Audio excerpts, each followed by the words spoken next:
नमस्कार आदाब, आप देख रहे हो ऑन रिकॉर्ड मीरा भाईंदर। मीरा भाईंदर महानगर पालिका में भारतीय जनता पार्टी ने 5 साल तक हुकूमत चलाई है। उनका कार्यकाल खत्म हो चुका है। इस वक्त प्रशासकीय राज चल रहा है, यानी पूरे पावर्स मनपा आयुक्त के हाथ में हैं। ऐसे में अब आने वाले दिनों में जो मनपा के आम चुनाव है, उन चुनाव के दौरान स्थानीय नगर सेवकों से सवाल पूछा जा रहा है कि उन्होंने पिछले 5 सालों में अपने वार्ड के लिए क्या-क्या किया है।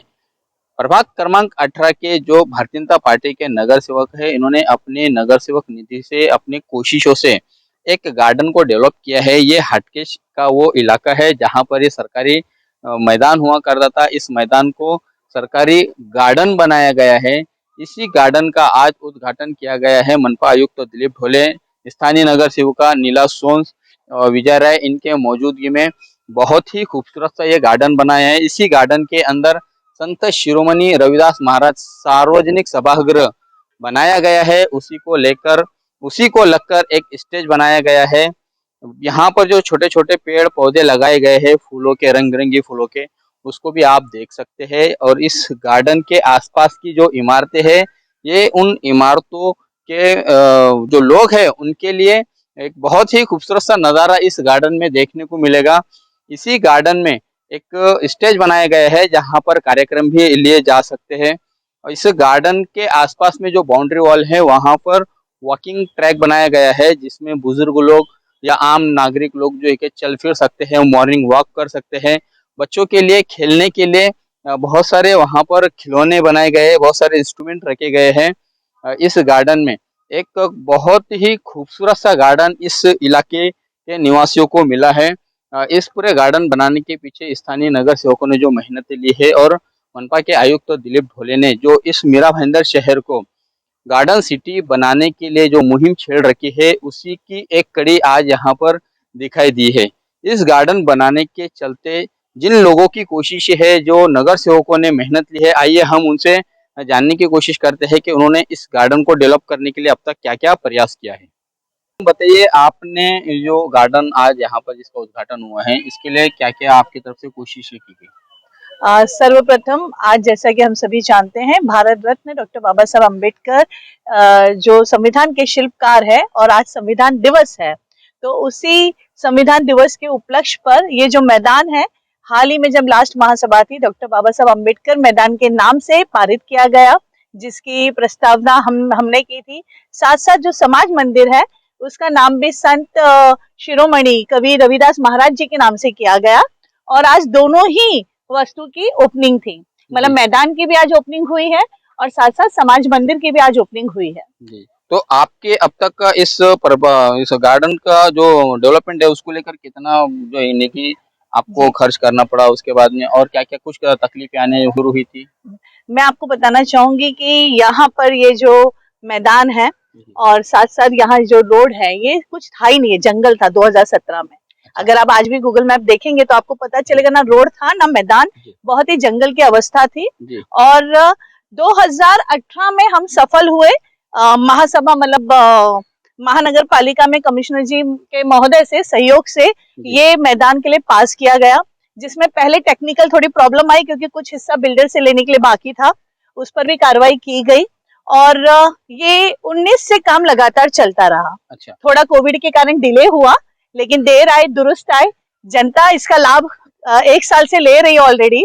यहाँ आप देख सकते हैं हमारी नगर सेवक निधि से हमने झूले भी लगवाए, व्यायामशाला भी लगवाई, जो कि लग के मुझे लगता है 1 साल हो गए और जनता उसमें लाभ ले रही है। समाज मंदिर में भी थोड़ी बहुत तकलीफें आई, जिसके कारण काम डिले हुआ। इसे हमने 2020 में ओपनिंग की थी समाज मंदिर की, तब भूमि पूजन की थी, सॉरी हाँ 2020 में इसका भूमि पूजन किया गया था। कोविड में थोड़ा डिले हुआ और उसके बाद आज ये काम संपूर्ण होकर पूरी तरीके से ये मैदान जनता के लिए और समाज मंदिर जिसे कि हम सभागृह कहते हैं, जनता के लिए उपलब्ध है। इस गार्डन के शुरू होने तक आपका ये जो सफर रहा, जो कोशिशें रहे, इसमें मनपा प्रशासन की तरफ से आपको कैसा सहयोग मिलता रहा? मैं कह सकती हूँ कि मनपा प्रशासन का इसमें बहुत बड़ा सहयोग है। बहुत से रीजंस थे, क्योंकि बिल्डर के लिटिगेशंस थे, बिल्डर से हैंडओवर आरक्षण लेना था। इसमें प्रशासन ने अपनी जागरूक भूमिका निभाई और सक्रिय भूमिका निभाई, प्लस फंड पासिंग करने में भी जब हमारे प्रभाग में कि ये मैदान हमें डेवलप करना है, तो जितनी जरूरत थी उतना फंड उन्होंने रिलीज किया। सेम समाज मंदिर के लिए भी फंड कम पड़ रहा था, हमने अपनी नगर सेवक निधि दी, तो इसको भी 2 टप्पे में किया गया। तो हर पहलू पे आप देख सकते हैं, यहाँ की ग्रीनरी देख सकते हैं।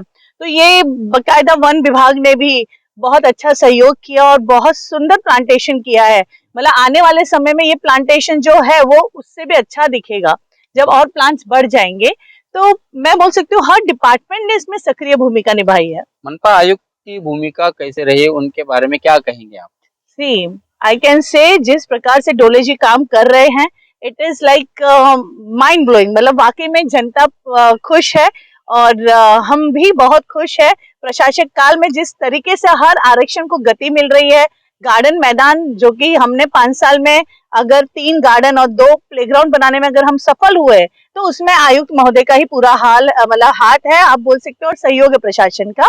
तो आई एम श्योर डोले जी के काम से सभी खुश है और हमें तो बहुत ज्यादा खुशी है क्योंकि हमारे प्रभाग में हॉस्पिटल का भी उद्घाटन हुआ है, जिसके लिए भी हम ट्राई कर रहे थे। At the same time school के कुछ रिजर्वेशन है, उसके ऊपर भी हमारा प्रयास अभी भी जारी है और हमें हमेशा सकारात्मक उनके साथ मतलब आप रिस्पॉन्स बोल मिलता सकते रहा रिस्पॉन्स मिलता है। है। जी, मतलब ये कहा जा सकता है मैडम के आने वाले जो चुनाव हैं, उस चुनाव में आप लोगों ने आपके वार्ड के लोगों के लिए, उनकी सुविधा के लिए कोशिशें की है और वो कोशिशों के नतीजे भी आप सबके सामने के, मतलब आप चुनाव में उनके सामने जा सकते हैं कि साहब हमने ये काम किया है, ये से कहा हम जा कह सकता है। सकते हैं कि यहाँ की जनता के ही निवेदन था कि हम ये गार्डन डेवलप करें और समाज के लोगों का निवेदन था कि सभागृह निर्माण हो।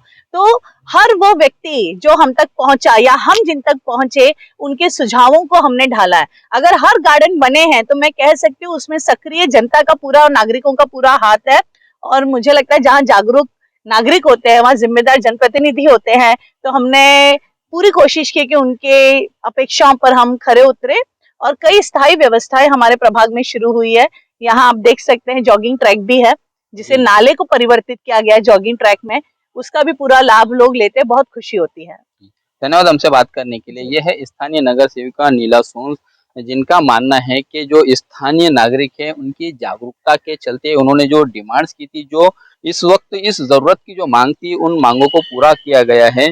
और उनको पूरा करने के दौरान स्थानीय नगर सेवकों की जो कोशिशें थी और मनपा प्रशासन की जो अवेयरनेस, जो जागरूकता थी, वो भी सामने आई है कि उसका नतीजा ये है कि आज यहाँ के लोगों को इस गार्डन की सुविधा मिल रही है। अब इसका राजनीतिक लाभ कितना मिलेगा ये तो आने वाले चुनाव में ही पता चलेगा। बहरहाल स्थानीय निवासी ये गार्डन पाकर बहुत खुश दिखाई दे रहे हैं। गार्डन बनाने के दौरान मनपा आयुक्त दिलीप भोले ने भी क्या क्या कोशिशें की है, वो भी हम आपको दिखाने की कोशिश करते हैं। आज 26 नवंबर है। 26 नवंबर 1949 को अपने देश का संविधान एक्सेप्ट किया था। वो दिन को पकड़ के आज उनका पढ़ाई करना जरूरी था। पब्लिक के पास उनको शुभेच्छा देके हमारे स्कूल के स्टूडेंट थे, उनके साथ भी हमने आज एक प्रोग्राम मनाया। हमारे म्युनिसिपल कॉर्पोरेशन के सफाई कर्मचारी से लेकर ऑफिसर, उनके साथ में भी हमने बुद्ध विहार में ये पठन करने का, पढ़ाई करने का, संविधान का प्रोग्राम किया। उसके बाद में हम जो बीच है अपने यहाँ, सेव द बीच और सेव द ओशियन, ये नाम का एनजीओ के साथ उधर भी स्वच्छता करने का, बीच में क्लीनिंग करने का एक प्रोग्राम किया था। उसके बाद आपने जो अभी पूछा वैसा डॉक्टर बाबा साहेब आम्बेडकर उद्यान है, उनका नाम दिया है और हटकेश परिसर में अच्छी तरह से आज उसका लोकार्पण हो चुका है और आज से वो पब्लिक के सर्विस में शामिल हो चुका है। और अच्छी तरह से उधर एक गार्डन बनाया, उद्यान बनाया कि आजू बाजू की बिल्डिंग है, आजू बाजू के नागरिक है, उनको उसका काफी महत्वपूर्ण यूज हो जाएगा और और आगे जाके उसको अच्छी तरह से और डेवलप करने का हम प्रयास तो इस गार्डन के पीछे कितनी लागत लगी है, कितना खर्च आया है? करें। आज की तारीख को लगभग उसको 75 लाख रुपए खर्चा हो चुका है। 25 लाख रुपए जो मेरा भाईंदर का जनरल फंड से दिया है, 25 लाख रुपए जो वहाँ के एक्स कारपोरेटर है उनकी तरफ से हो चुका, और 25 लाख रुपए गार्डन डिपार्टमेंट के, ऐसा कुल मिला के 75 लाख के करीब उसका खर्चा हो चुका है। और आज से वो लोकार्पण 16 होके पब्लिक में यूज में आ रहे हैं। सर कल ऐसे और मीरा भाईंदर शहर में कितने गार्डन है जो ऑनगोइंग है, जिनका काम चल रहा है और उसकी सुविधा नागरिकों को मिल पाएगी? अभी तक कुल मिला के 77 गार्डन हो चुका है, कंप्लीट है, और वो लोगों के यूज में है। और काफी और भी गार्डन है अमृत 2 के अंदर जो बनाने का काम चालू है। लगभग 6-8 गार्डन है। आने वाले कई दिनों में, बहुत थोड़े दिनों में ये पूरा के पूरा करके लोगों के यूज में आ जाएगा। सर बजट में आपने डिक्लेयर किया था कि मीरा भाईंदर शहर गार्डन शहरों के नाम से प्रसिद्ध होगा, तो उस पर कितना अमल हुआ है अब तक, कितने परसेंट अमल किया? ये तो अपना बहुत अच्छा सवाल पूछा है। इसका तो अमल बहुत अच्छी तरह से, और अपना वेबसाइट भी है और एक गार्डन सिटी करके उसका अमल वजह है, अमल हो चुका है।